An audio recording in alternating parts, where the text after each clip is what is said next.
Assalamualaikum warahmatullahi wabarakatuh. Perkenalkan nama saya Nurul Ainaditya dengan NIM 1130250777 dan saat ini saya akan membahas tentang sistem reproduksi. Saya awali dengan sistem reproduksi pria yang terdiri dari genitalia eksternal dan genitalia internal. Nah, yang pertama adalah genitalia eksternal. Nah, ini terdiri dari skrotum dan penis. Nah, skrotum sendiri ini berfungsi untuk menampung, melindungi, dan pengaturan suhu testis. Sedangkan penis sebagai keranjang urin dan sperma. Nah, selanjutnya yaitu genitalia internal. Nah, ini terdiri dari testis, epididymis, vas deferens, saluran ejakulasi, dan kelenjar asensori.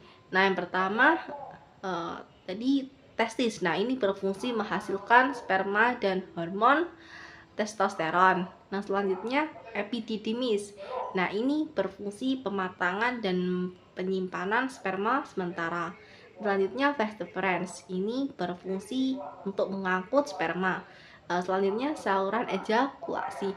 Nah, ini tuh berfungsi mengalirkan semen ke uretra. Nah, selanjutnya kelenjar asensori. Nah, kelenjar asensori sendiri ini meliputi vesikula seminalis, prostat, dan bulboretral. Nah, vesikula seminalis yang tadi ini menghasilkan cairan fruktosa sebagai sumber energi pergerakan sperma. Nah, selanjutnya kelenjar prostat ini akan menghasilkan cairan basa dan membantu sperma bertahan pada pH asam vagina. Nah, selanjutnya bulboretral ini berfungsi untuk melumasi uretra. Nah, selanjutnya kita akan membahas tentang fisiologi reproduksi pria. Nah, yang pertama adalah munculnya ereksi. Nah, ini tuh dipicu oleh rangsangan seksual oleh saraf parasimpatik dan nitrik oxide. Nah, ini menyebabkan vasodilatasi sehingga darah masuk ke pura cavernosa dan menyebabkan penis mengeras. Nah, selanjutnya yaitu emisi. Emisi ini pada tahap perpindahan sperma dan cairan semen ke uretra posterior. Nah, ini diatur oleh saraf simpatik. Nah, selanjutnya adalah ejakulasi. Nah, ejakulasi ini pengeluaran semen melalui uretra. Nah, ini diatur oleh refleks medula spinalis dan kontraksi otot panggul.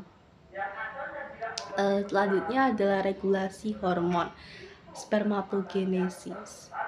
Nah, yang pertama ini ada hormon FSH. Ini tuh berfungsi mengaktifkan sel Sertoli. Nah, kemudian ada hormon LH. Nah, ini berfungsi untuk merangsang sel Leydig dan menghasilkan testosteron.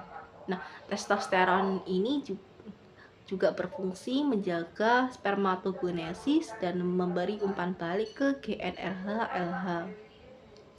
Nah, selanjutnya ini inhibin, ini menekan FSH atau follicle stimulating hormone. Selanjutnya kita menuju ke sistem reproduksi wanita. Nah, bagian genitalia internal ini meliputi ovarium, tuba falopi, uterus atau rahim, serviks, dan vagina. Yang pertama adalah ovarium. Nah, fungsinya ovarium ini menghasilkan sel telur atau ovum dan menghasilkan hormon estrogen dan progesteron. Nah, selanjutnya adalah tuba falopi. Nah, disebut juga oviduk. Nah, ini sebagai jalur transportasi sel telur ke ovarium ke rahim. Nah, kemudian uterus atau rahim ini sebagai tempat perkembangan janin. Nah, selain itu juga uterus mengalami peluruhan dini setiap bulan saat terjadi menstruasi.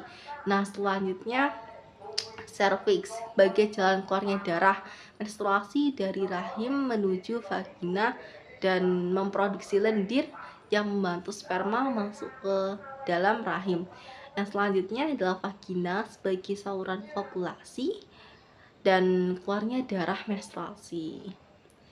Selanjutnya kita bahas tentang saluran eksternal pada reproduksi wanita. Nah, ini meliputi yang pertama labia mayora dan minora, yang kedua klitoris, yang ketiga adalah vestibulum.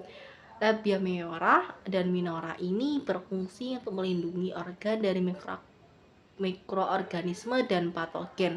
Kemudian klitoris. Nah, klitoris ini sebagai organ sangat sensitif terhadap stimulasi. Nah, kemudian vestibulum. Ini terletak pada daerah penampungan muara uretra dan muara vagina.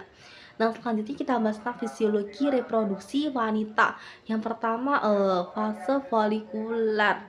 Nah, ini pada hari pertama hingga ke-14, hormon FSH ini merangsang folikel tumbuh dan menyebabkan estradiol meningkat sehingga endometrium menebal.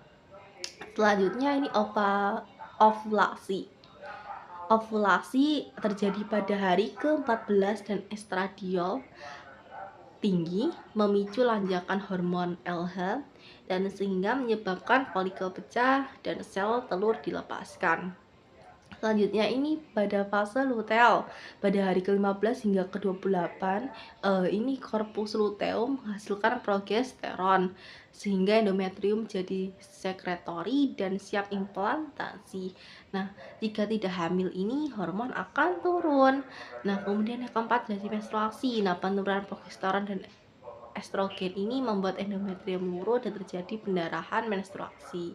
Nah, sekian dari penjelasan saya. Terima kasih. Wassalamualaikum warahmatullahi wabarakatuh.